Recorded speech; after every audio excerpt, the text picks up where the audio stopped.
It is Thursday, August 4th here in Draft Shark Studios in Rochester, New York. Welcome to night 2 of the 3rd annual Draft Sharks Invitational. I'm your host, Matt Schauf. With me, as always, is Jared Smola. And joining us tonight is Mike Shope. Mike, you were in Draft 1 last night. How do you feel like you did in yours?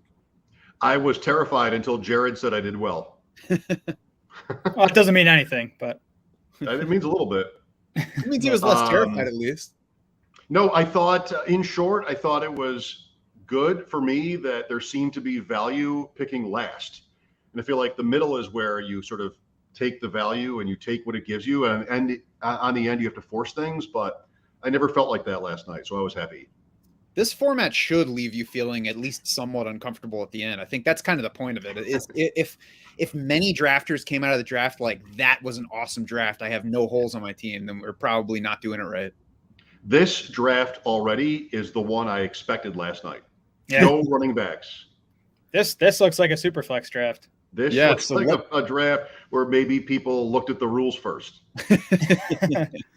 Yeah, we of course talked to Pat Fitzmaurice last night after the first draft of the Draft Sharks Invitational. We'll get to the format in a minute, but let's talk about the first round picks since we just jumped in right after the board had gotten going. We did get Josh Allen as the first pick with Christian McCaffrey as a second, Justin Jefferson, and then Lamar Jackson. And I guess before we get further with those, we should tell people who the drafters are tonight because we did not intro that group yet. And it is certainly a group of notables on that front, like all of these leagues are. So drafting first and taking Josh Allen at the top of tonight's draft is Mike Leone of Establish the Run. He is at Two Hats, One Mike on Twitter. Number 2 is Danny Kelly of The Ringer. He is at Danny B. Kelly on Twitter. Jules McLean is number 3.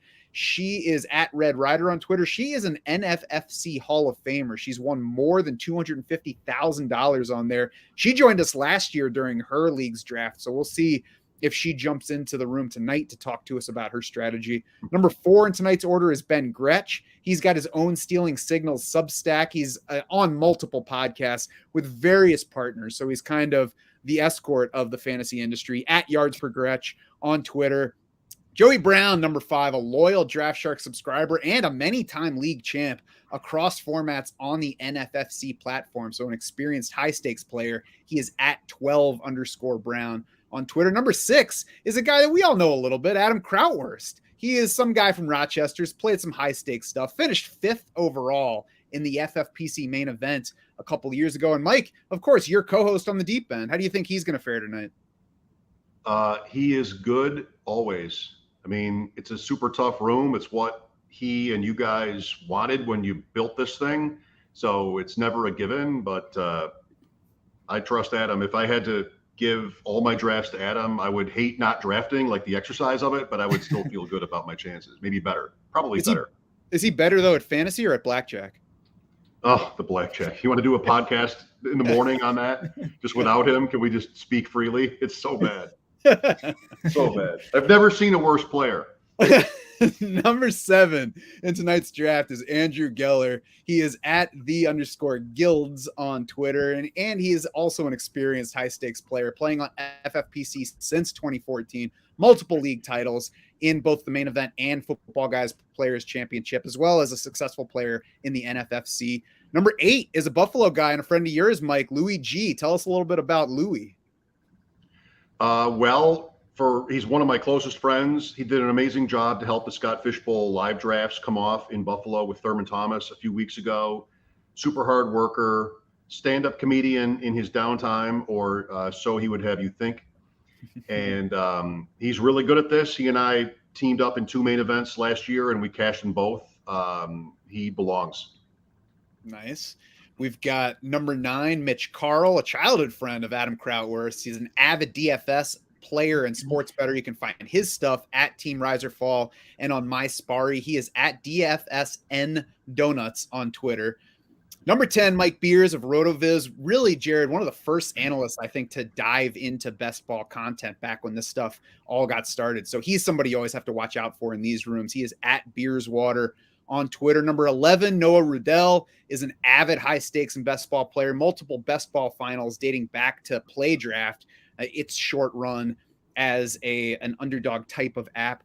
Football and baseball wins and high finishes for Noah.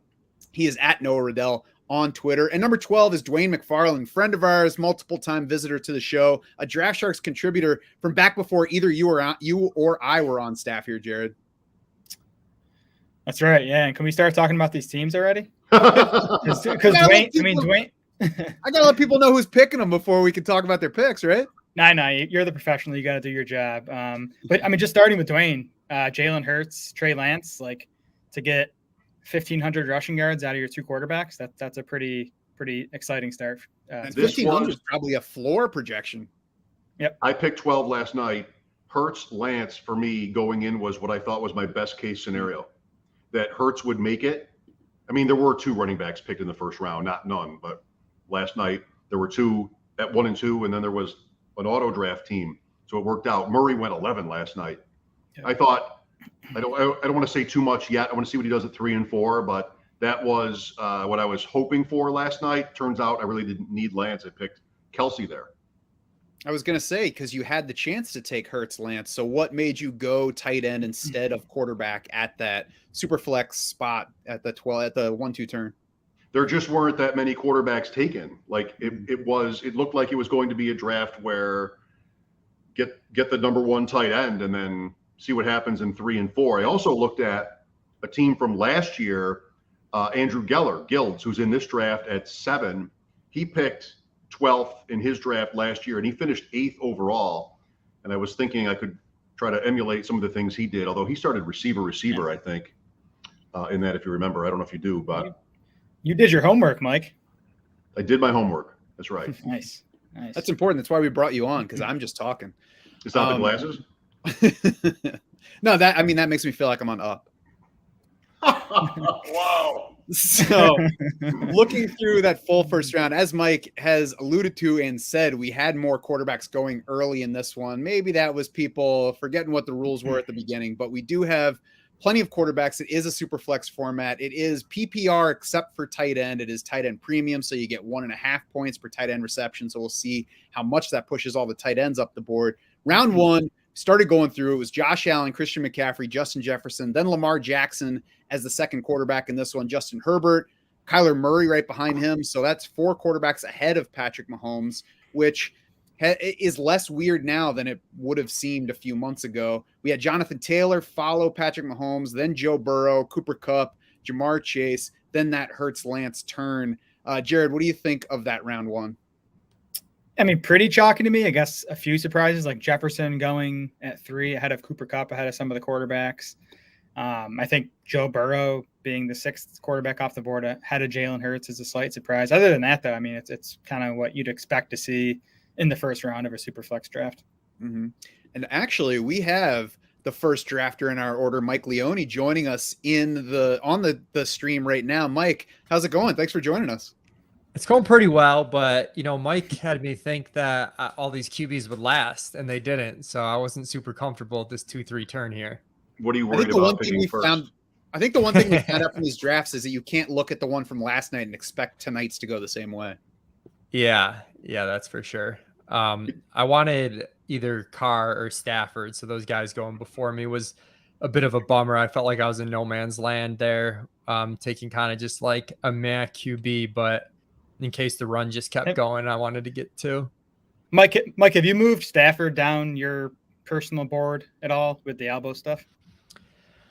Not really. I would have taken Stafford. It sounds like it's mostly going according to plan. I mean, I know it doesn't sound super great that he's dealing with this elbow thing, but it sounds like when he's been throwing, he's been fine. They've just kind of been managing it, and this is part of the plan. So I'm not worried yet, but I know Evan was pinging us on it, and he was starting to get a little concerned. Who's the backup? I bet he goes tonight. Wolford? I think it's Wolford, yeah. I bet he goes tonight. That'll be interesting to see. 25 rounds. Be on the stream at that point, 25 rounds. That's right.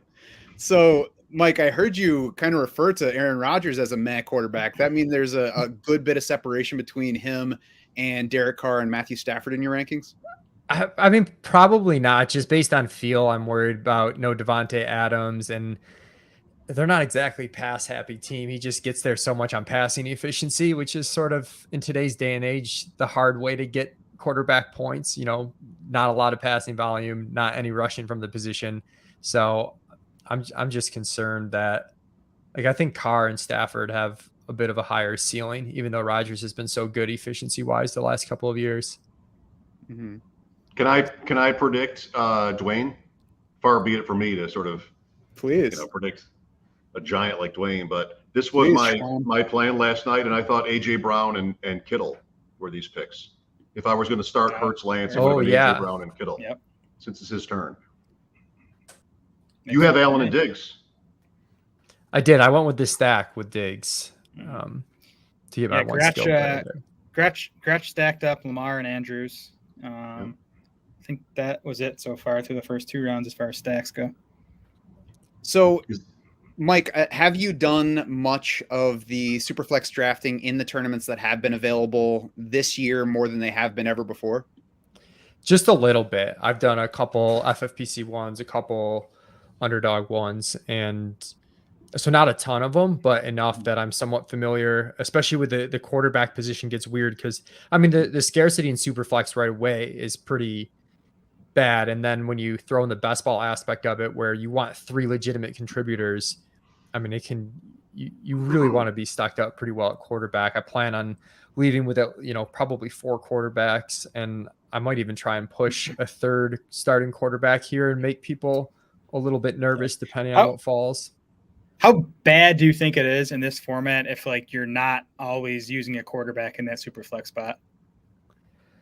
Like, is that I guess the can you survive that way? I guess with full PPR and the rosters being deep enough, you're probably going to run into some spike weeks from your skill players that it's not an absolute death sentence. But I mean, once we start getting into the latter half of the season, when injuries start happening to the skill players and some of those guys have busted out, that's when you're really going to need the quarterback, weeks 8 through 16, because it's going to be a lot harder to fill with spike weeks, especially because, I mean, 3 wide receiver, a regular flex, and then a super flex. It's a pretty deep starting lineup. If it was just, 2 wide receivers and 1 super flex and not a regular flex, it'd be a different story.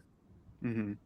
Yeah, I mean, we're talking about like a top 5, top 8 wide receiver week matching decent starter week for quarterback. So it's certainly not a plan that you want to go in with. It's rather something that you fall back on.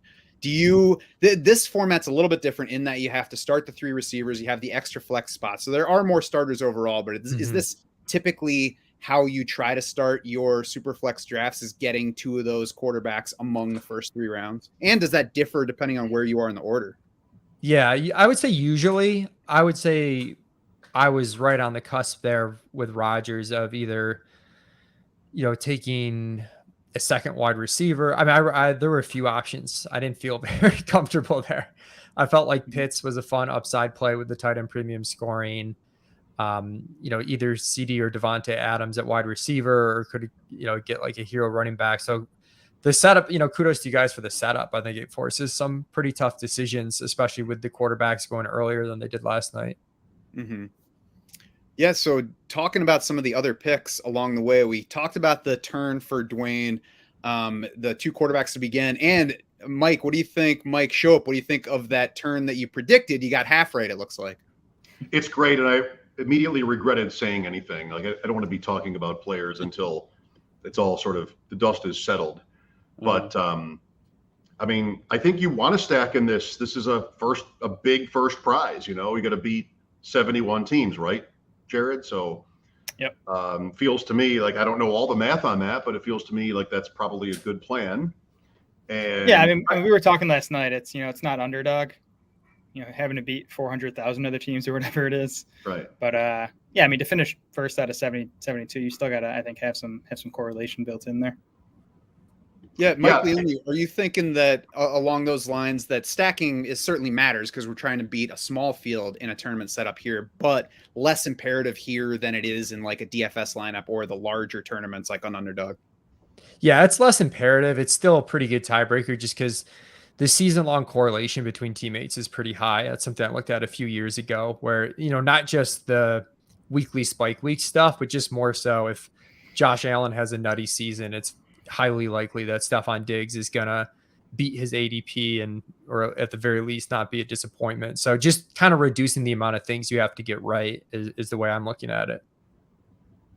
So we had 7 quarterbacks in round 1. We had what do we got? 6 more in round 2, so 13 off the board by that 2-3 turn. After Trey Lance, it was Austin Eckler, Travis Kelce, Dak Prescott, Russell Wilson, Tom Brady, Dalvin Cook, Saquon Barkley, Mark Andrews, Derek Carr, Matthew Stafford, then Stephon Diggs, Aaron Rodgers at that turn we already talked about. Through round 2, we had 2 teams that had not yet drafted a quarterback. Does that surprise any of you guys that it was either only 2 teams or that we did still have 2 teams that passed on quarterback for that amount of time? I would say that, deferring to you guys, if you sense, like Noah may have, that it was going to be a quarterback mad room, then there's some value in staying away from it. And I do like the quarterbacks in the next, the rest of the starters this year do have some interesting upside and value. So I'm eager to see how it works out for him. And we're about to have Mike Leone on the clock. We won't ask you to talk about who you're looking at, but we'll ask you for your analysis on those picks after you get them in. Jared, how nervous would it make you to start like Noah has started his team? He's now through 4 rounds without a quarterback, and we're way at the other end. So he's got to wait for it to snake back to 5-11 for his next pick. Yeah, I was going to say through 2 rounds, it's fine. Through 4 rounds, I'm starting to get nervous. I don't know, maybe his tiers differ from mine. Like I would have snapped up Trevor Lawrence in the 4th if I was him, because he stands out as a value and it's obviously a need at that point. But I'll be curious to see how he builds out the rest of this team. Yeah, and certainly, as we said last night, it takes different builds because you are trying to win a league, you are trying to win a 72-team tournament. So you got to be different in some way, and we'll see how he fills that out. I agree. I would have taken Trevor Lawrence at that 4th spot. Before that, so he had 2 shots at that at 3-11 and 4-2. We haven't had another quarterback go off the board since Trevor Lawrence in the middle of round 4. So maybe his gamble is working out if he sees this packed tier. Maybe he doesn't like Trevor Lawrence as much as we do, and he sees Trevor Lawrence being closer to, the Mac Jones guys that are coming up next. So I guess we'll see what gets back to him. At the end of round 4, we had Mike Leone pick Alvin Kamara, and as he threatened to do, he stole a 3rd quarterback just to make everybody more uncomfortable. So, Mike, take us through your thought process now that it's over for that turn. Yeah, I was looking at Fournette and Kamara as it was falling to get kind of an anchor RB to build around, and I think those guys both have incredibly high ceilings, just given their pass catching ability. And then the second pick was really tough. I almost immediately have regret not taking George Kittle just because of these overall formats. It's hard to replicate, the upside of the elite onesie positions with quantity. Like at wide receiver, I feel like you can do it a little bit more with just quantity over quality. At tight end, you can't really do that because guys just like physically do not score that many points later. So it was between Daniel Jones and Kittle, but ultimately I was hoping to put pressure on the QB room. And I do think that the room might be undervaluing getting a 3rd quarterback in just due to the combination of super flex and best ball scoring. Mm-hmm. Kamara was the 13th running back picked tonight at the end of 4. Last night for me, he was my pick at the end of 3, and he was running back 10.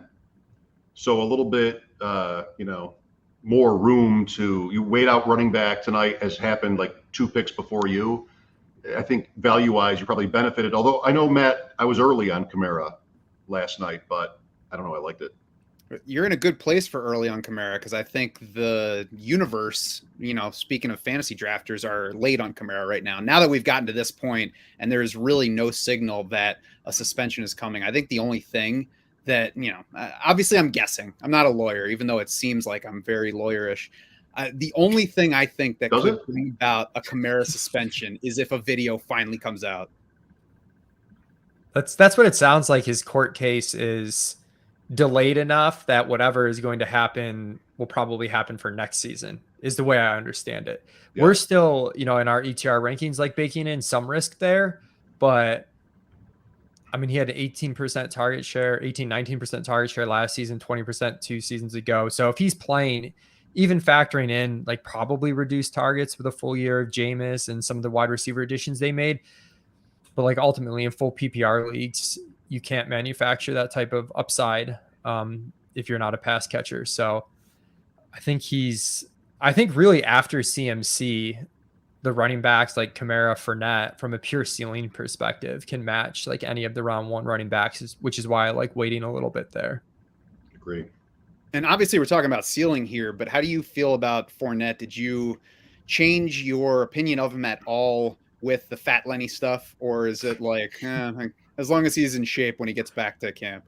Kind of as long as he's in shape. And it took like 3 days. They were like, oh, he met Wade. He's back. That stuff, I think, gets blown a little bit out of proportion.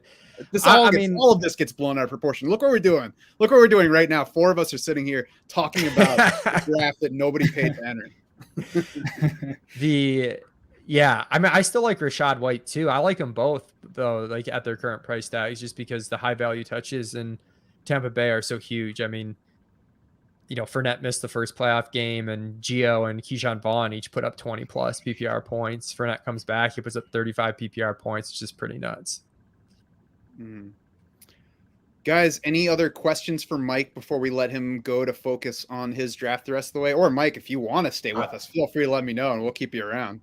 I'll probably hop off after a question just because I'm getting a little it's a tough draft. So yeah. I'd just like to brag that we have a home league called Empire Niagara that I organized a couple of years ago, and there are 12 of us, and 3 others in the league are in this tonight: Adam, Louie, and Mike. So that's pretty good for a home league. Not too sure. Yeah, Western New York is kind of loaded when it comes to fantasy prowess. The San Pedro de Macorís of fantasy. Are we taking over what Minnesota used to be for fantasy? I don't know if you guys have been in long enough to know what a hotbed Minnesota used to be. But I guess I didn't know that. No. Maybe we'll have lots of time to talk about these things tonight and for like 4 more nights of this. So, Mike Leone, before you go, why don't you tell people where to look for your stuff? Yeah, you can find me at Establish the Run. We got our draft kit going. We're already grinding preseason stuff for tonight's slate, which I know already locked. But if you're playing preseason DFS, we got all the virgins working on making sure we got the depth charts updated for that. So you can find my stuff and all the other ETR guys at establishtherun.com. Awesome. Thanks very much for joining us, Mike. See you, Mike. Thanks, guys. Thanks Good for luck putting the this rest together. of the way. I was really hoping Kittle would make it to Dwain because of the coffee housing.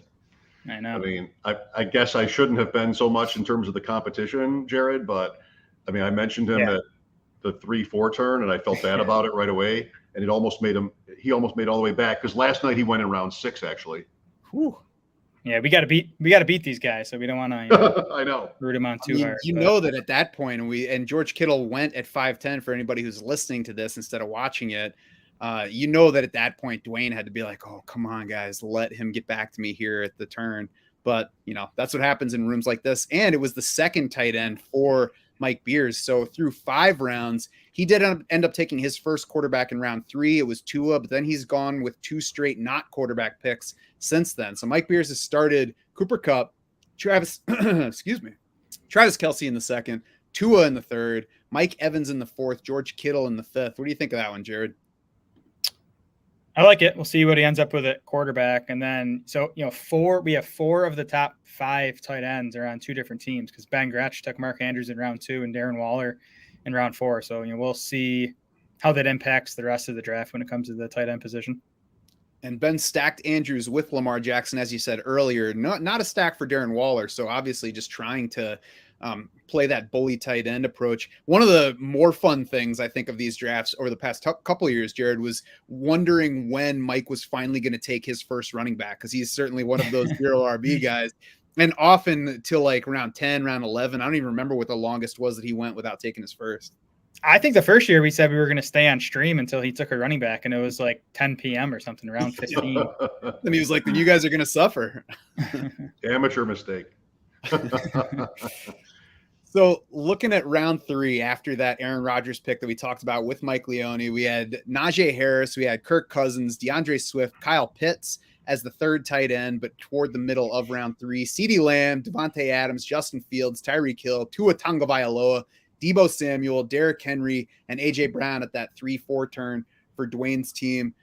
Round 4, after A.J. Brown, we had Joe Mixon, Mike Evans, T. Higgins, Aaron Jones, DJ Moore, Trevor Lawrence in the middle, the only quarterback in that round, Mike Williams, Darren Waller, Javonte Williams, Leonard Fournette, Alvin Kamara, Mike, looking back through those first 4 rounds, are you surprised after the way we started that we didn't find more drafters either securing their second at that point or going ahead and grabbing a third while seeing that other teams weren't going quarterback heavy?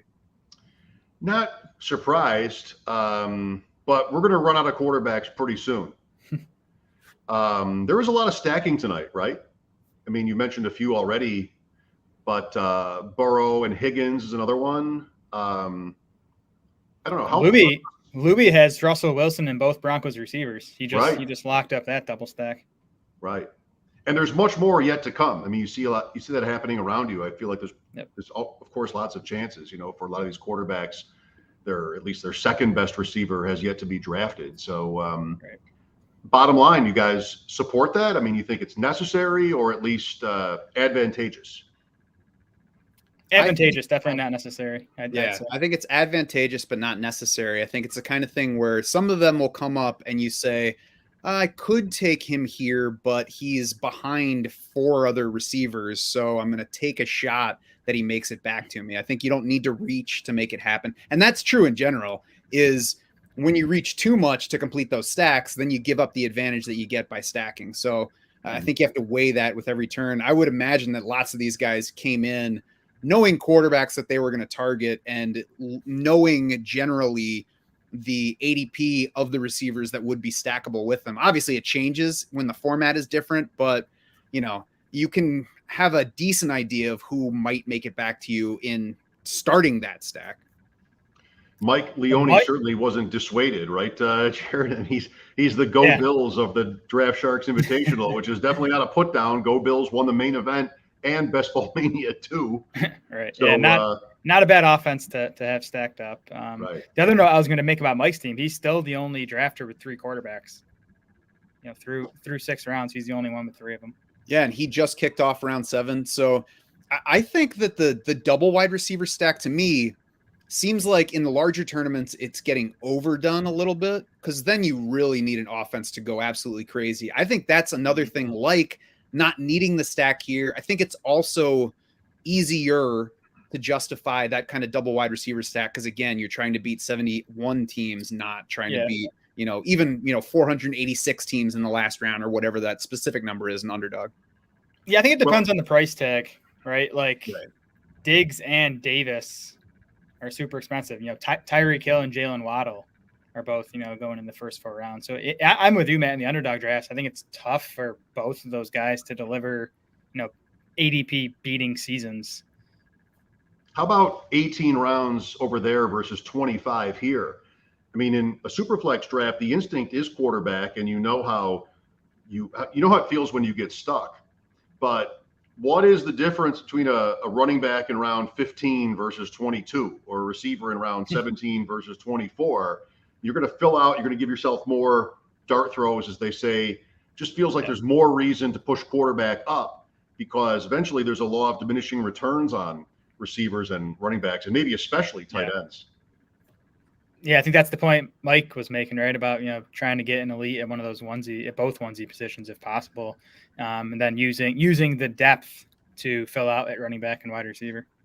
Right next to Mike Leone's team, we had a team not take quarterback in round 1, Christian McCaffrey to Danny Kelly in round 1. Then he got Matthew Stafford near the end of round 2, Najee Harris in the 3rd, Leonard Fournette in the 4th, then Michael Pittman, and then he got Matt Ryan, not around the same turn. It was heading away from him in round 5 when he took Pittman. I would imagine he was quite happy to see Matt Ryan get back to him at 6'11" because we had 4 other quarterbacks go between that Pittman pick. There were Zach Wilson, Ryan Tannehill, Deshaun Watson, and Mac Jones. And Jared, I wouldn't have bet that among those 5 quarterbacks, Matt Ryan would be the last one.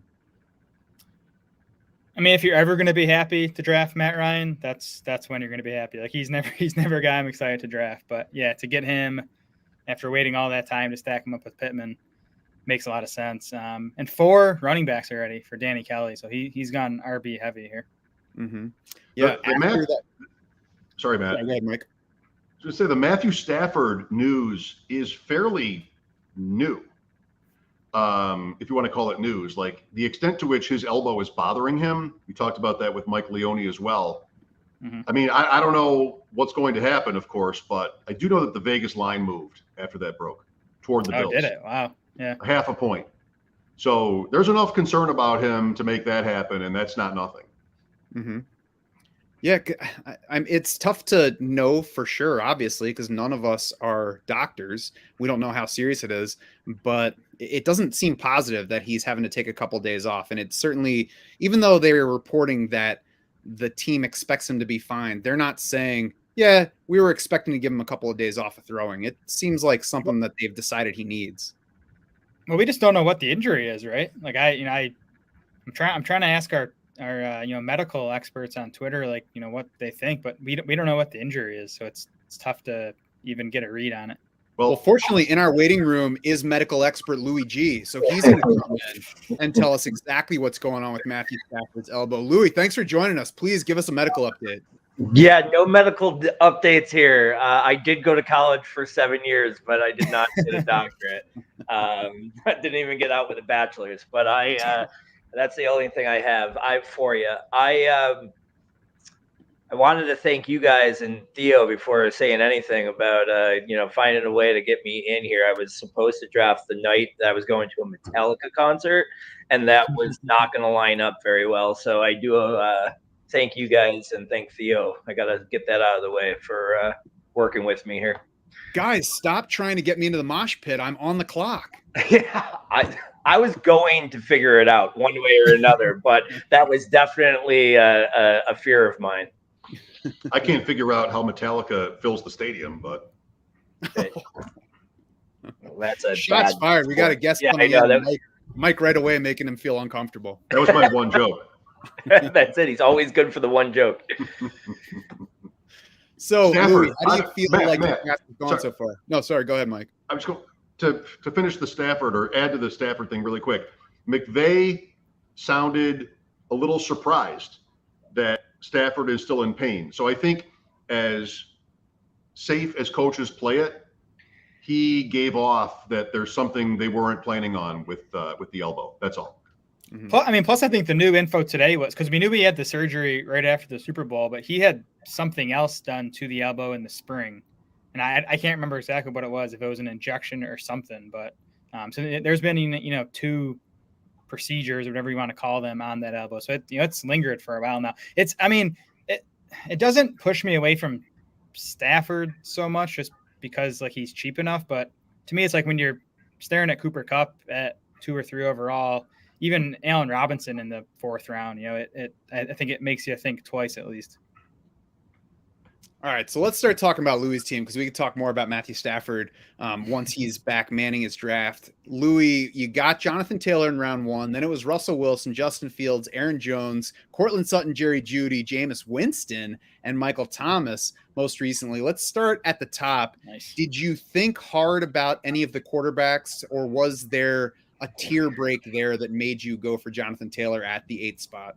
That was just it. It was just it looked promising there for a second where I thought I could get Mahomes.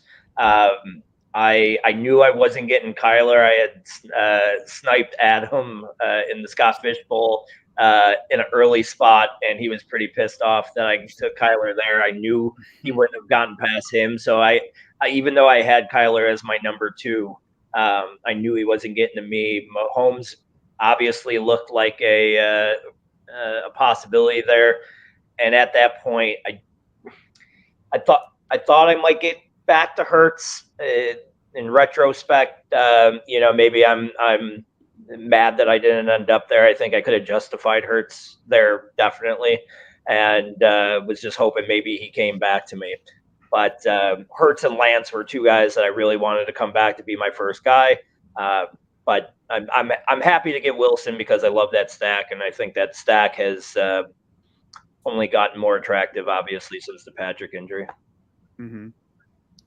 Yeah. So when you got Russell Wilson, I'm sure that you were hoping for one of the 2 guys. Did you think that it was a realistic possibility that you would get both Cortland Sutton and Jerry Jeudy later on? I figured, and honestly, Sutton, I think Sutton probably was going to line up to right around. I could have lost out on Sutton, but then I figured that next round, I would have gotten Judy pretty easily. I'm probably, there's a few guys that in a vacuum I would have over Judy in that pick that were available, but I knew he wouldn't have made it back. And in a tournament like this, I love the idea of having those three. And I'm betting big on that offense this year. I'm invested high on them. Patrick was actually my lowest shared target as far as, so that kind of just helped me even more. I was even more invested in Hamler and Alberto than I was with Patrick. So not to do any celebrations of injuries, but it did help my portfolio with that injury. Yeah, not a victory lap. You're just like, okay, this isn't hurting me. Yeah. He'll be fine in a year. Are you definitely Sutton over Judy before we get away from the Broncos wideouts? Yeah, I am Sutton over Judy.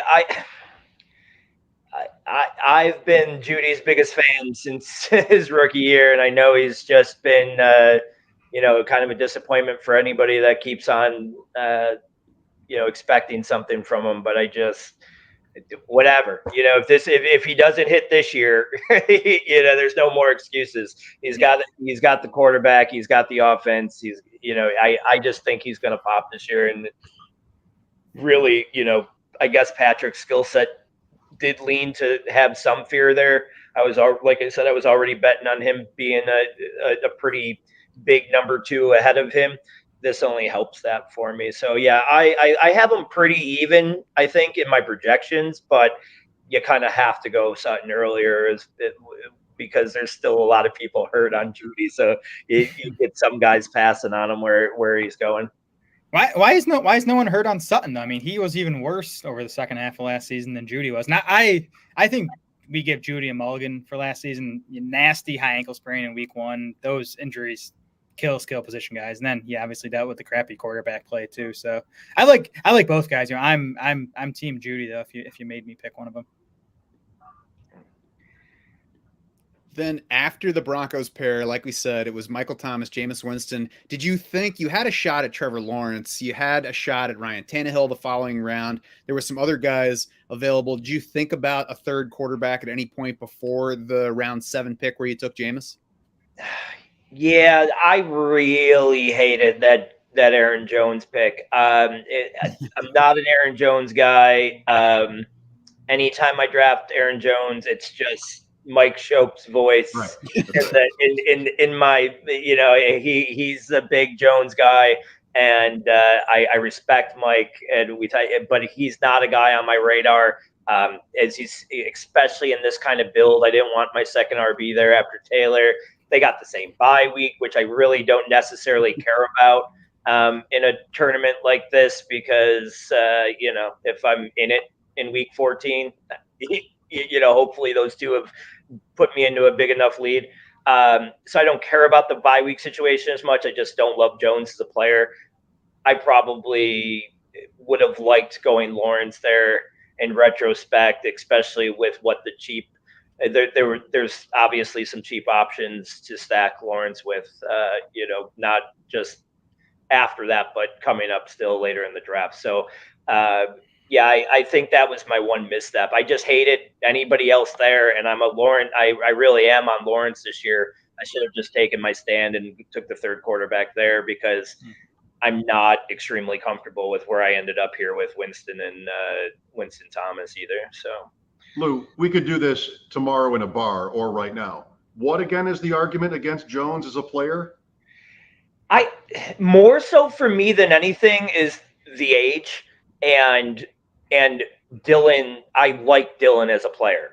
So that is really where it comes back to me is now I've been giving up on Aaron Jones for the last 2-3 years here, and he keeps proving me wrong. There's definitely going to be targets for both of them. I mean, they're both going to get a good work share this year. I would rather buy Dylan at his price than Jones at his. I guess it really, that's what it comes down to. Yeah, you'd rather have Javonte Williams normally, and you could have done that tonight too. Yeah, I'm a big Javonte guy. I talked myself out of that there, and I'm sorry. I apologize. But I talked myself out of Javonte there because I don't know. Javonte is like Gabe Davis. I mean, those two guys are just, you can't go on Twitter and not change your mind about them every 50, and I respect a bunch of guys in this room, a bunch, you guys and whatever, and just like every time you read something, it's going back and forth with Javonte, and I've wanted to make my stand on him. Like, I've been a Javonte guy since day one, but now it's like, I started with him. I was drafting him in February in the late first round, early second, and expecting Gordon to come back. And then Gordon comes back and he takes that step back, and I couldn't go a month or two without taking him every opportunity, got him in the fourth round in underdogs. Now he's kind of bumping back up, and my portfolio is all over the place with him. So I just think it's time to break. I got enough. So, yes, good that we're having this chat, because we have the 8th pick in the main event, and when it's 2-5, it's good to get this, get the dirty laundry out, get the conversation, just do this now. It's a month away. We'll figure it out then. Yeah, or the sombrero. Yeah, the sombrero. I have the same sombrero as Aaron Jones, and that's maybe not where the similarities end. Cecil Lammy, who he's a Denver radio guy and he works for Football Guys. He was like all aboard the Javonte Williams breakout train a couple of weeks ago. And, after watching the first week of camp or so, he's kind of backed off that. And he even tweeted this afternoon. He's like, I think it was, to the effect of, you're drafting Javonte Williams at his ceiling right now. Like he seems to think Melvin Gordon's going to continue to play a pretty big role in that backfield. Yeah, but his point too, I think in that tweet, and not to be like argumentative, but it was like, I would be shocked if it wasn't, I was thinking maybe 90-10. I wouldn't be shocked if it wasn't more 70-30 or something. Well, I mean, Jonathan Taylor only had 69% last year. I mean, again, I don't care as much about shares as I do. The number one dog in that offense is going to eat. I just didn't know too, like, I had already had Wilson, so then I would have been pretty heavy on the Denver. Like, I like stacking. Right. I don't love super stacks, really. Right. It's just to me, that's not the my most optimal way to go about it. That's a good point. I didn't think of that when I asked you, but Wilson I would not have done that either, even if I liked Williams. Yeah, I'm not into the super stacks. I'll do my quarterback wide targets, but I'm not. I just don't love bringing the running back into that. Speaking of quarterback and wide receiver, you have 4 wideouts on your roster through, 9 rounds, and they are from 2 different teams. So you followed the 2 Broncos wideouts with the 2 Saints wideouts. Was Chris Olave going to be a target for you if he got back to that spot, or was it like, oh, I'm up again, Chris Olave is there, I might as well make Winston fit better? Olave is probably my number 1 owned rookie. I did not love this class. I'm well on record with that. And, Mike makes this point a lot. I want to reiterate it. Like, we don't know anything more than these NFL, we could say we watched the film. I listen to the smartest people that break all that stuff down. We don't know any more than anybody else does. They're all hit and miss all the time anyways. Sorry, while I make my pick. With these type of situations, I want to go look at what Vegas thinks. I always go back to Vegas, and Olave has been right up there with the favorites for Rookie of the Year since the odds were released. And I think a little bit of that had to do with the uncertainty of Thomas, but I don't care if Michael Thomas is practicing this week. Like, there's still that uncertainty with Michael Thomas. I'm still buying into Olave. I'm buying into that offense being productive in the passing game because they're going to be bad. I think they're going to throw a lot and there'll be a passing offense. I like Olave's skill set for that team. And again, I'm kind of just following Vegas's odds here. I would rather get him at where he's going behind these other studs at his value. And of course, it just makes sense here with the stack. I still don't know why he doesn't like Aaron Jones, but he's a good player. My guy here, I just celebrated because I knew Komet. You see him stacking all night, doesn't have the tight end yet. It's going to be Komet. and I can say it because it's done. Yeah. And I bet you. And of course, stack with that round 3 Justin Fields. So Yeah, well, that's me, Stackamania here. I'll start drafting value here at the end, but right now I love this first 10. This is going to be a good little start here, and look forward to rounding it off with a bunch of guys that will not play this year, I'm sure. Louis, thanks very much for joining us. Tell people what they can look for from you. Yeah, you got the time. I can let you know all my comedy dates. It's done right there. That's it. No, you could look up our podcast. I got a podcast with Kyle Turner. That's on Twitter at @nonerds_FF. It's called Analytics Are for the Nerds. We kind of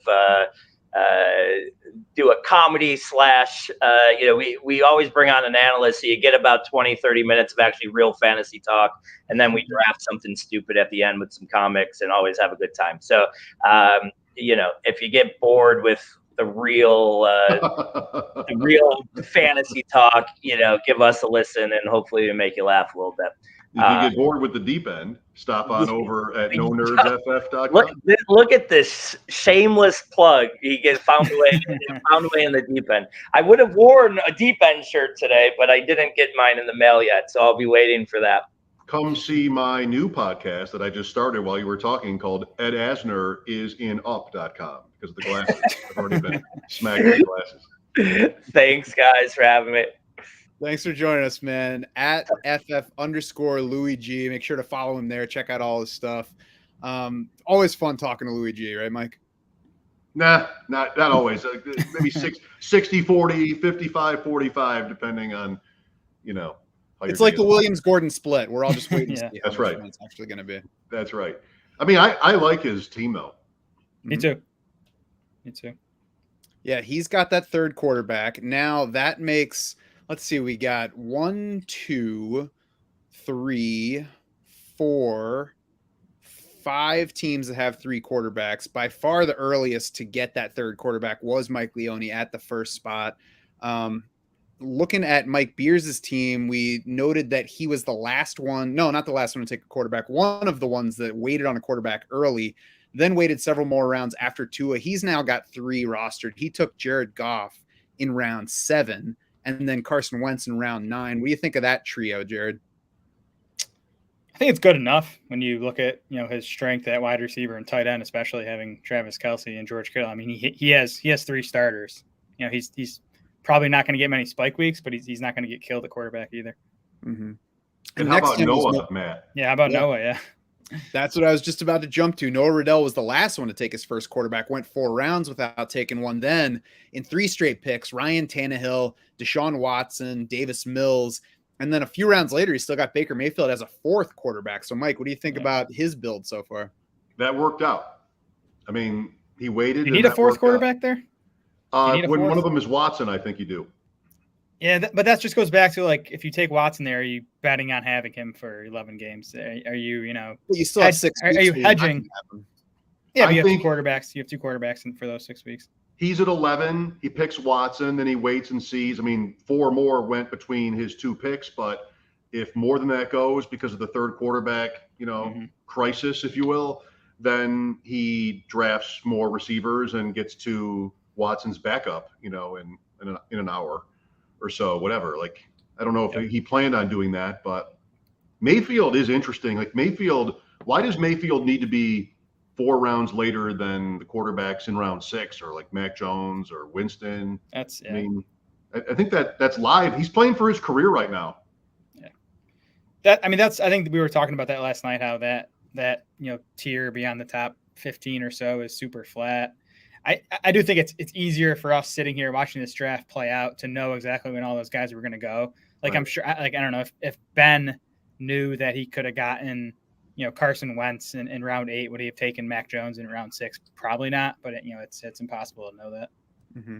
I do think that Baker Mayfield is closer to a need than a luxury pick there, because while you're expecting to get 11 good weeks from Deshaun Watson, there are still 6 weeks where you don't really want to force Ryan Tannehill and Davis Mills as your 2 quarterbacks in the lineup. I mean, if you're going to wait through 4 rounds to get your first, I think you want to try to get that third guy who is at least likely to be a starter to mix and match those spike weeks through those 6 Watson-less weeks. All 4 of those guys have some chance of not finishing the season for different reasons, right? Yeah. Like if Tennessee struggles badly, which could happen, they go to Willis. Watson, who knows? Mills, who knows? Like Mills is Minshew 2 years ago for me, where like there's something there, but Houston is probably so bad that I'm not sure he can save himself.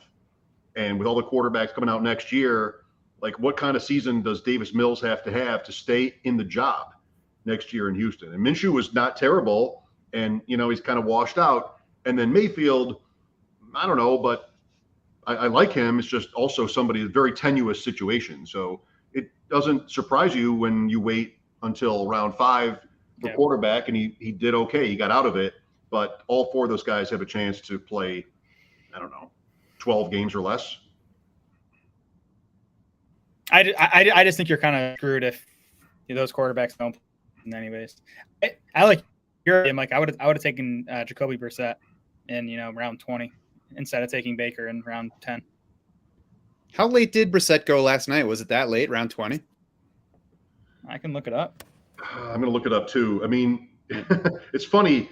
On Monday night, so this is Thursday, last night, Wednesday night, our first league, Tuesday, pros versus Joes. Tuesday night, it was like, oh, we finally have clarity on Watson. And today, there seems like there is little as ever. I mean, I feel like it's not looking good for him to play at all this year, but if he does play at all, maybe he plays the whole season and they just sue and we wait forever. But we still, don't know the outcome yet, like we thought we did maybe on Monday or Tuesday. Brissett, it was round 16 for Brissett last night. Okay.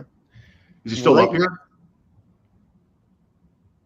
He's still available in this draft tonight. Yep. Okay. Here we are in round 12, early in round 12, right next to Noah Rudell's team that waited on quarterback the longest. We had those 2 stud quarterbacks, what we hope will be stud fantasy quarterbacks, Jalen Hurts, Trey Lance at the top, and then Dwain McFarland has not taken another quarterback since then. So he's through 10 more picks with that round 12 pick. After Trey Lance, it was Derrick Henry, then 5 wideouts, Tony Pollard, James Cook, Cordero Patterson. That looks like, what you generally see as a hero RB, anchor RB, whatever you want to call it, type of build, right, Jared? Definitely. And I like Pollard and Cook, especially as your second and third running backs there. I think Pollard is the home run swing, right? Like he's going to give you some starting weeks without a Zeke injury, but he's a top 5 back if Zeke goes down. And then Cook is more of that, floor play is probably underselling him, but he's a guy who can, if he catches 4 balls a lot of weeks, he's going to give you those, 10 to 12 PPR points to sort of keep your RB2 position afloat until Pollard takes over. He's probably Naheem Hines, but there's a bit more handcuff type of upside with Devin Singletary as the number 1 rusher rather than, Jonathan Taylor. Yeah, he's Naheem Hines in a, pass heavy, high scoring offense. Right. With Devin Singletary as the RB1. Right, no JT. Yeah. And actually, it's worth noting that James Cook went 2 spots ahead of Devin Singletary in this particular draft. I'm fine with that. Are you guys not? Like, I would always take Cook in front of him. I think they belong in the same upside range. I'd probably take Singletary first, but I don't hate James Cook going first. In a tournament, I would always take Cook, I think. Yeah, I mean, we have him back to back in our rankings. So, which doesn't account for format, right? Like, it's just sort of running back rankings. It's PPR. It doesn't account for the best ball aspect. In a war room, you would get maybe varying outcomes. The Draft Sharks war room is so cool, you guys. Like, it's just a new level has been reached. Yeah, I mean, and the other I guess variable the war room takes into account is ADP. So if it sees Singletary going 2 rounds ahead of James Cook and ADP, it's going to recommend Singletary before it recommends Cook. Mm-hmm.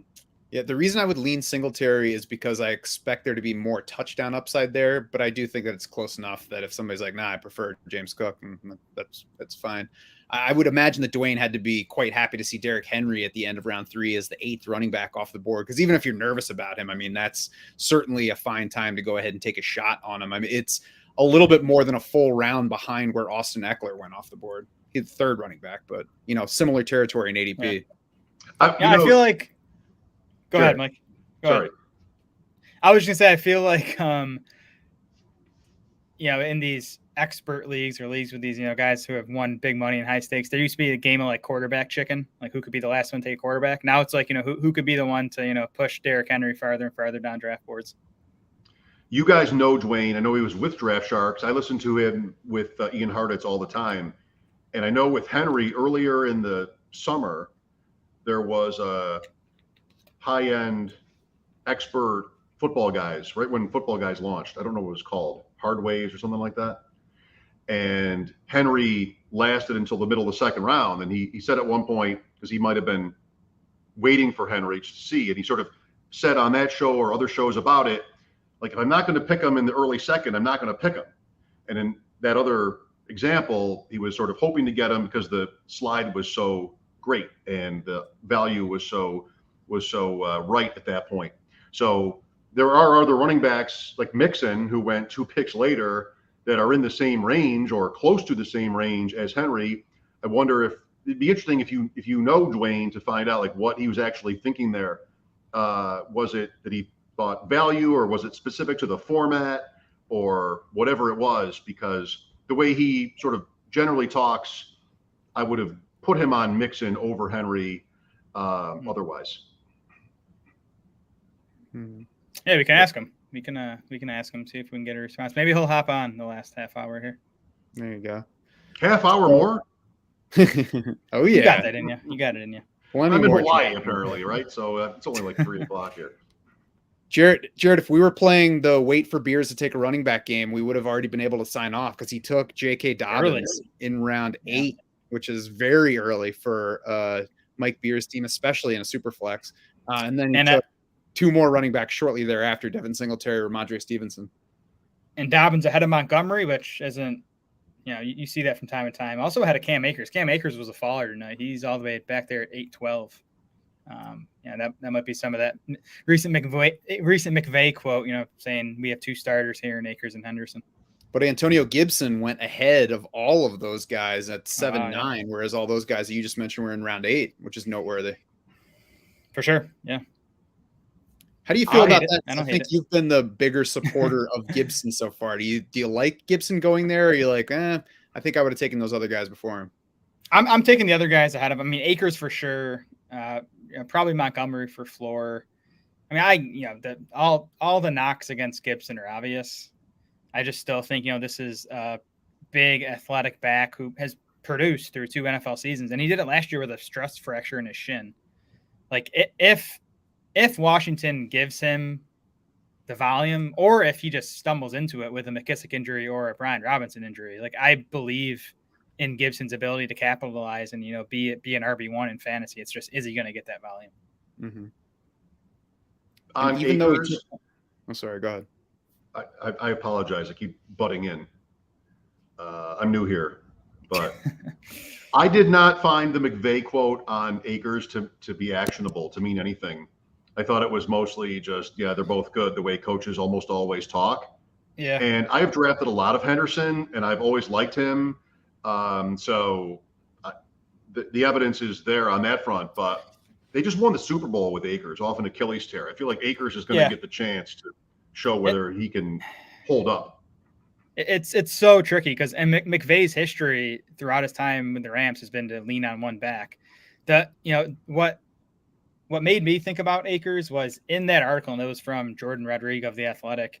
In that article, she also mentioned that, she said Akers and Henderson have been splitting reps evenly with the first team offense. And again, that might not mean anything either, but those 2 things in conjunction have me wondering if we're going to see more of a committee in LA than we have the past few seasons. And I mean, They that's don't where we wanna are on play- the calendar, right? Is we're deciding what we should adjust for and what we should ignore and what everything means. And, most of it we're left guessing, but that's where we are in this time of year.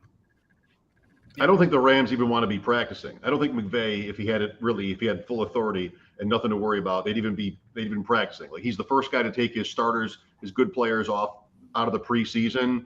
And I think he probably knows what he wants to do. Well, I know somebody who knows what he wants to do, and it's Adam Krautwurst, who's now joining us live on the stream. Adam, how are things going with you tonight? They were going okay until I realized Jalen Tolbert is my wide receiver 3. That's when I'm like, oh boy, it's panic. It's panic time, boys. You have 13 more picks to go though. So I know. That's what I keep telling myself also. Like, all right, 13 more receivers in a row. So let's look at the top of your draft here, Adam. And you started with Kyler Murray in round 1, then Dalvin Cook, CeeDee Lamb, Trevor Lawrence in the 4th, Breece Hall ahead of Nick Chubb. Tell us why you like Breece Hall. Yeah, I mean, pass catching role there probably over a guy like Nick Chubb, younger, kind of the unknown, I guess. I mean, I've had thoughts, and I've heard people talk about Breece Hall being anything from a top 5 running back because of volume and stuff like that to, kind of where he's drafted here. So I'm excited. I take Breece Hall everywhere. I'm even more excited to back him up with James Conner there. I was super duper excited. And that's the reason why, I only have 3 receivers at this point, because I was never planning on taking another running back there, but Conner was an absolute must. Yeah, a full round after Breece Hall. So are you taking Breece Hall in general ahead of James Conner, or was this like a tournament, shoot the moon, I have James Conner elsewhere, I'm going to take Breece Hall here? If I'm in one league, I would go Conner, but I like to vary in the mid 3rd round of a normal, non-super flex league. I take them both, one night it's Hall, one night it's Conner, just to kind of vary it up. But I certainly see the volume there for Conner, but I think Hall could get the same kind of volume and is probably a better player. So obviously the offense won't be as good, but and then also to add Conner to, my Kyler Murray, and then I added Zach Ertz a little bit later. So I was happy to add those Cardinals. I have a question. If quarterbacks had been the first 5 picks, who would you have taken at 6? Probably Christian McCaffrey. Did you know it was super flex? I did know it was super flex. Yes, thank you for asking. Good. I would have taken McCaffrey. Just that would have been a shoot for the moon. And Taylor, I like him because he's safe, right? Like he's built for the role. They love him, but all you keep hearing when the coach keeps telling you, Nyheim Hines is going to be involved, and he's been involved before with the passing game. I don't care about the rushing game, but if he's going to get no receiving, that just puts him McCaffrey certainly locked in over Jonathan Taylor. For me. If the Colts are taking touches away from JT to give them to Hines, that's a problem. I think Hines can take some of what T.Y. Hilton's leaving behind and Zach Pascal's. There's targets to be had there, JT's obviously not going to approach McCaffrey level in terms of receiving, but I think he'll do about what he did last year in terms of pass catching goes. Yeah, Nyheim Hines spent almost a full college season as a wide receiver at NC State, so he certainly is capable of doing some slot stuff for them. If I ran the Colts and I got a lead in that division, which is maybe really terrible, if Tennessee is bad, like they could be 3 games up through week 5 or something like that, and Matt Ryan, everything's going well. That's the reason I would cut into Taylor, is try to save him. I mean, the value of running plays anyway, that's the future of all this, is the very best running backs. It's not going to be coaches like Frank Reich talking about, oh, Nyheim Hines is actually really good. Yeah. It's really just going to be, we want to save our guy so he doesn't break down by December because we're not, really in a race here. Like that's a situation. I think that could happen here where Indianapolis is just way ahead, and maybe that team or some team in the near future operates like that. They just give their running back a week off, like teams in other sports do. I wondered if we were going to see that when we went to the 17-game season, but we haven't so far. But yeah, it's possible.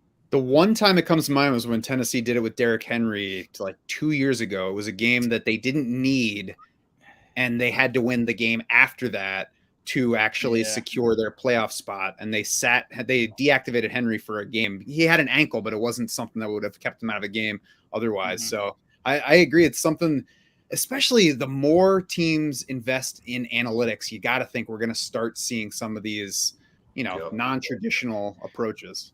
Yeah, and then we're going to have to start having fantasy championships in like week 13 to make sure that, we all have our guys. Or just playing it all as best ball and we never have to set lineups again. Right. Adam, any pick of yours that you wish you could take back at this point? Not really. So I got about halfway, or maybe when I got to the Evan Ingram pick, I said, at this point, my flex is going to be quarterbacks, tight ends, and running backs. And I have to just say, I'm just going to be starting 3 receivers every week. Generally, I like to start as many receivers as they will allow me to, but it just didn't turn out that way for me. And instead of trying to chase it, I took the best players. And I got to give a shout out. You know what sucks drafting next to Joey Brown is, he's got the draft warm up and he has sniped me so many Russell Gage. What a great pick. He fell. He sniped me on Robinson. He sniped me on Kyle Pitts. So it's kind of deterred me a little bit, but I'm on the clock here. And guys, I got to tell you, I was reading the Shark Bites today about Isaiah McKenzie running ahead over there. So I'm going to go with the Shark Bites, and I'm going to take a guy named Isaiah McKenzie in the 14th round as my wide receiver 4. I love it. Wow. Hey, if you can get Buffalo's wide receiver 2 as your wide receiver 4, then you're doing well. That's what I'm saying. Does anybody want to stick up for the Shark Bites right now? Does the Shark Bites actually say draft Isaiah McKenzie in round 14? Yes, pretty much. Pretty much. I need to read the Shark Bites. Drum beat, right? That's right. That Jamison Crowder's back. He's healthy, and McKenzie's still running ahead of him. Oh, this is me, dancing to the beat of my own drum, I guess. But yeah, to kind of circle back. So, I wasn't planning on taking Miles Sanders. Again, I feel like I got some value there in best ball where he's my running back 4. I expect him to have, their line is elite. I expected him to have a couple of big runs or maybe a couple of big games there. And I'll probably wait a while now on running back. I'm going to try to catch up a little bit here on receiver, work in some stacks. I took Tolbert. I've got Lamb.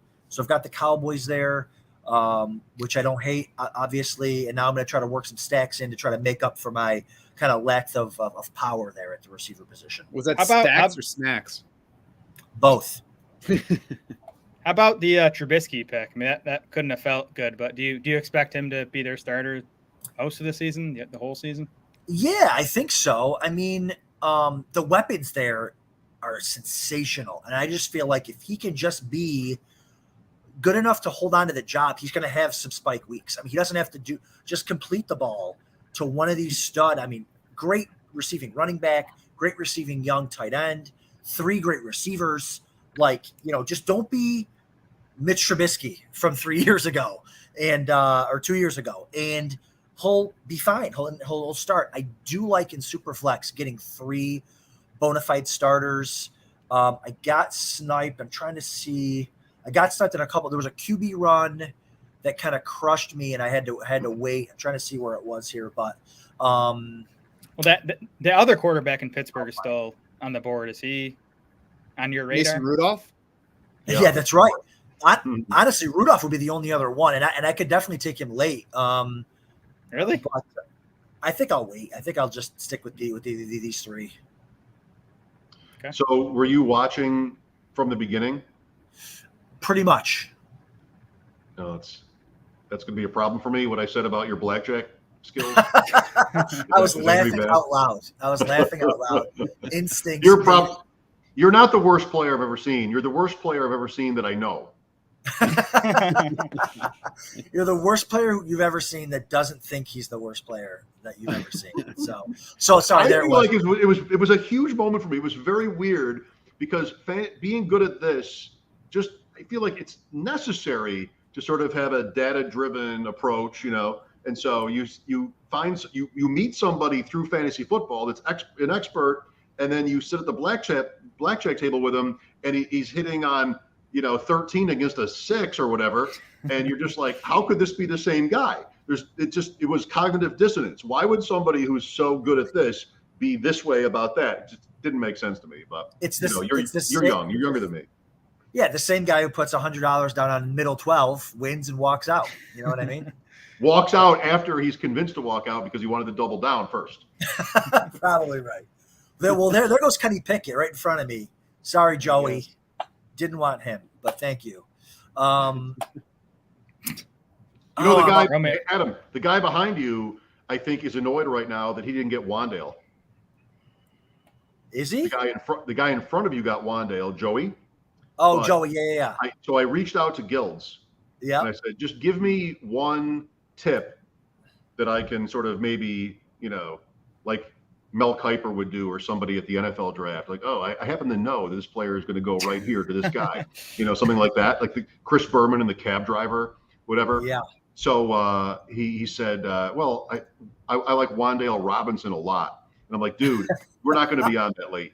We're not going to be on so late to get you picking Wandale Robinson. He's like, okay, well, I do like him. And then he ended up going 14-8, and Gilds went 14-6. Pick someone else. Gilds could have had him. You could have had him there. Could have had him. Could have had him. So, but yeah, this has been super fun. That quarterback run I was talking about was in the 7th round. I went Goddard, which I absolutely loved. And then I went Winston, Goff, Mills. I wanted Goff or Mills coming back, so I just decided to wait. But this has been so much fun. It's when you do a million drafts that look like we do, and it's the same stuff, to get in here and have to really think and strategize and kind of take what the room gives you, and it's really, really cool. I think the site is part of the fun too. Before you head out, we saw you pair George Pickens, who you talked about on our podcast earlier this week. You got to pair him with Mitchell Trubisky. You probably like that, huh? I did, and there was another guy I'm hoping that makes it back to me. I was torn between the two, but that stack was kind of put me over the top. Okay. Again, best ball, love that idea for Pickens, and like I said, he's kind of buried, and I didn't mean buried like where he's the wide receiver 6 there, but he's buried in a sense where he might be the wide receiver 3 there, and then he could be wide receiver 2, but he's definitely wide receiver 3. And then you got a tight end who can catch, and a running back who can catch, and a quarterback who's not great. So generally, you like him to be a little bit higher. Oh, so Osborne, he just went to Beers. He was the other guy I was torn between. Osborne was probably in a vacuum a better pick, but the stack was kind of what I was going for there. Well, we're not going to get the Deontay Johnson trade in Pittsburgh, but no, Claypool's been out for a few days now with a shoulder injury, and Pickens. He has? Yeah, he's gonna. That's so quick. That is so quick. Shark bites, guys. Read the shark bites. Shark bites. Read the shark bites. Well, Adam, before we let you go to focus on the rest of your draft, I want you to know that Mitch Carl really likes your beard. Positively, Yukon Cornelius in it. Yeah, Mitch knew me before I could grow any facial hair at all, and when I had hair on the top of my head. So. What a change. Now you got the upside down face. That's right. Thanks, guys. Adam, thanks for jumping in and talking about your draft with us. Cool. See ya. Bye. You'll, of course, be able to catch plenty more Adam on upcoming drafts. He'll be probably on most of them the rest of the way, although, Jared, not on the Friday night one that he set up for you and me before making his plans to do something else, right? Making fun of the shark bites, making us work it. Till 11 p.m. on a Friday. This guy's unbelievable. So we've got probably no more than 15 minutes left on this particular stream. The draft's going to be going on. We're in round 16 right now. They've got 9 more after that. Mike, any recent picks that stand out to you? Any team build that stands out to you? Anything that you want to highlight at this stage in the draft? I don't really need to dwell on Dwain, but that's 8 running backs now. I mean, that is interesting to talk about. 2 quarterbacks, Derrick Henry, 5 receivers, then 7 out of 8 running backs with Alberto. Aquabenham, for the record. So how does that look to you guys? It feels a little bit overkill with the running backs. And he's obviously fine at quarterback and find a receiver. I guess it's tight end that I'd be a bit worried about. Like I might have gone with a Hunter Henry or a Tyler Higbee, in the 13th or 14th. But it's an interesting build, and I like the play. I think the players he took fit the build well. Yeah. Is he playing against Leone, who doesn't he only have 2 at the other end? Not he's not playing against him, but I mean, he's got three. Kamara, that's right, 3. Yeah.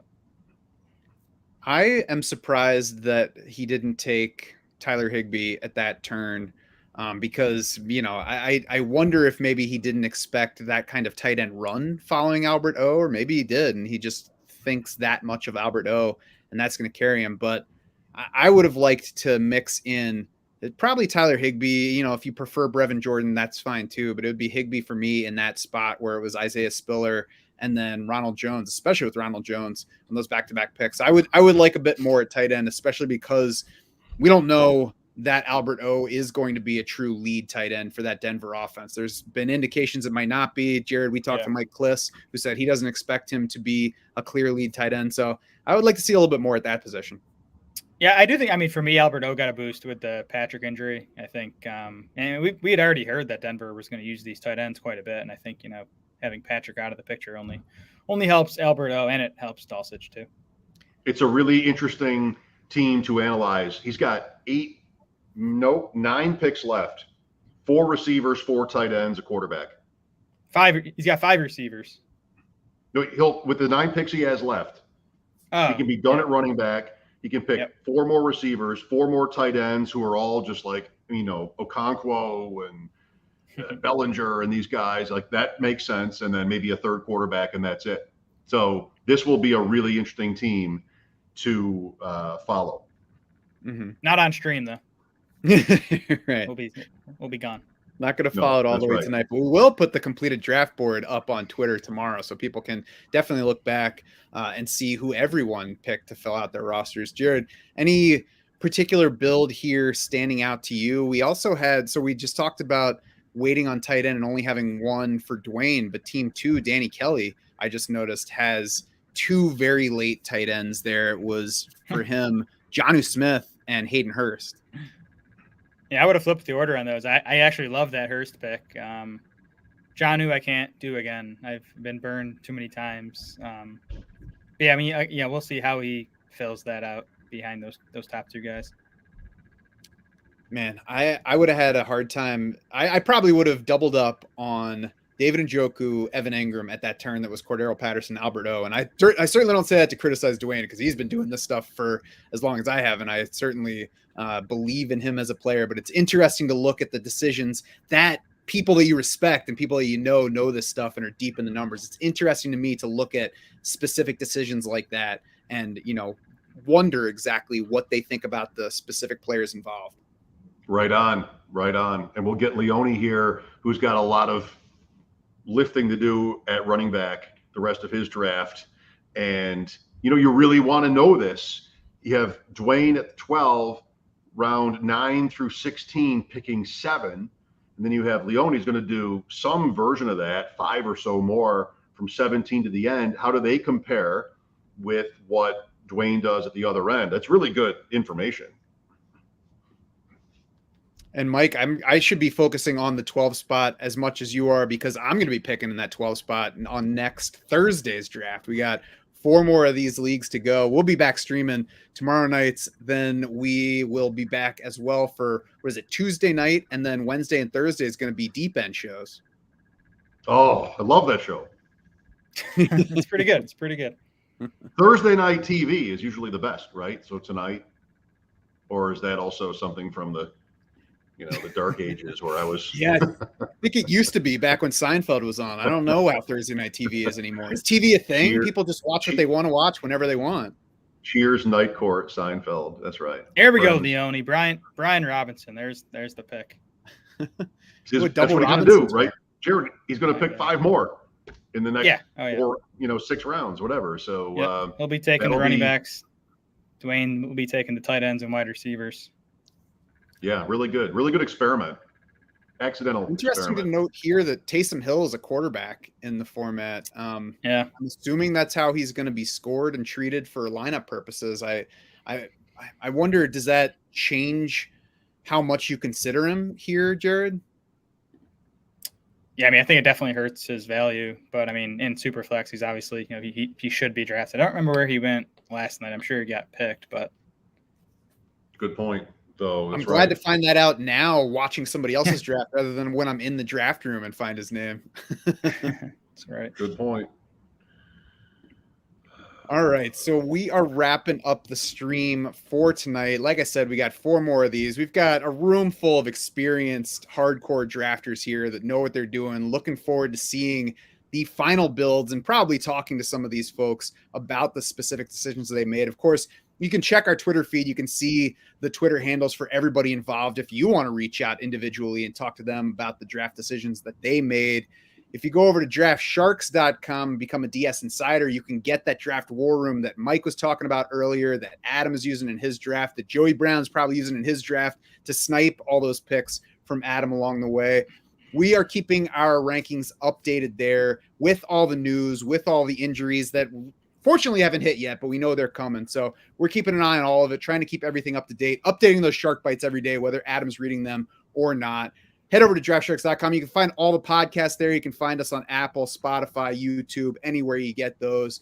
So for Jared Smola, for Mike Shope, for the entire Draft Sharks crew, and for our crew of drafters tonight, I'm Matt Schauf saying thanks so much for swimming with us.